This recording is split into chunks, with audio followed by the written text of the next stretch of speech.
sense. At the time, I didn't care about any of it. All I knew was I was outdoors looking for a roof over my head and a willing ear. That's how it was when I lucked into Father Julius. Looney Island isn't a true island. Civic planning composes its borders, not water. Still, as Father Julius sees it, it's earned the name. A forgotten wedge of a neighborhood, both hidden from the city and hidden by the city. Long ago, a secluded hill-perched purlieu of the rich overlooking the very center of the city and the interstate highway. Now a forgotten place seemingly engineered for quarantine, cut off to the east by a steep bank leading down to the muddy Looney River, and embraced all around by a hard-to-negotiate concrete park of abandoned factories, and by the less permeable element of social indifference.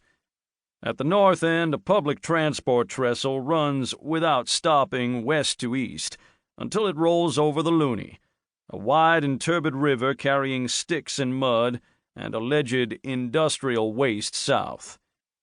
At the island's southern point, the river runs beneath an interstate highway, making an acute angle.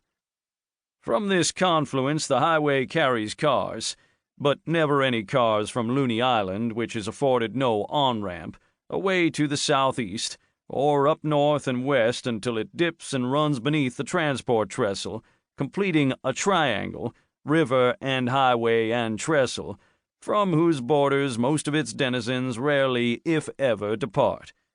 Seen from the air by passengers on their way to somewhere else, its shape might briefly suggest an abandoned slice of hastily cut pizza, a slice partitioned into quadrants by two main roads, Apps Street and Transept Avenue, and surrounded by a gray donut of shuttered factories. Cross-like, Apps and Transept intersect nearly exactly in the neighborhood's maudlin middle, escaping it through narrow gaps running beneath highway and rail, though not to the east. In Looney Island, no road reaching the river receives tunnel or bridge. If you have a car, making your way north or west is easy enough at first, but you'll find that these ways lead only into the rotted industrial ring, tailing off into lots that haven't seen a truck in years, designed to accommodate warehouse docks that haven't seen inventory for just as long. Transept's southbound course carries you out of the neighborhood. It's the only one that does, but you have to patiently follow a road that needlessly wends switchback down a hill of moderate grade before passing out of the factory district and finally, to a main thoroughfare connected to the rest of the city. If you don't have a car, you've got to hoof it for the bus stops. No buses' routes go out of their way for the island, risking encounters with the bad sorts who lurk in narrow places and the dark parts of shuttered buildings, or who wait around curves, and the skeptical eyes and the confident hands and elbows and knees of bluebirds in their squad cars. Most here don't have a car. Most stay put.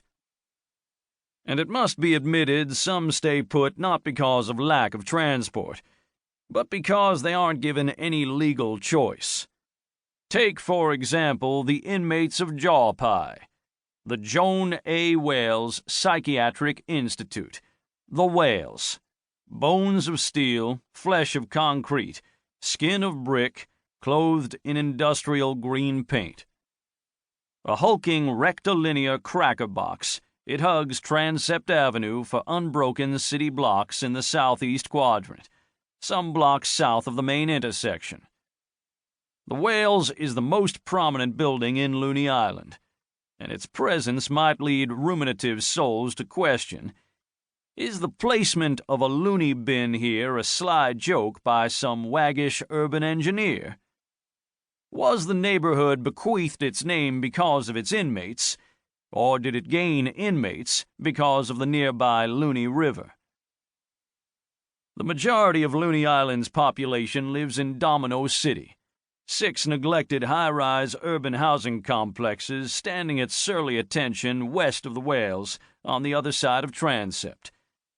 Identical gray concrete slabs filling most of the southwest quadrant.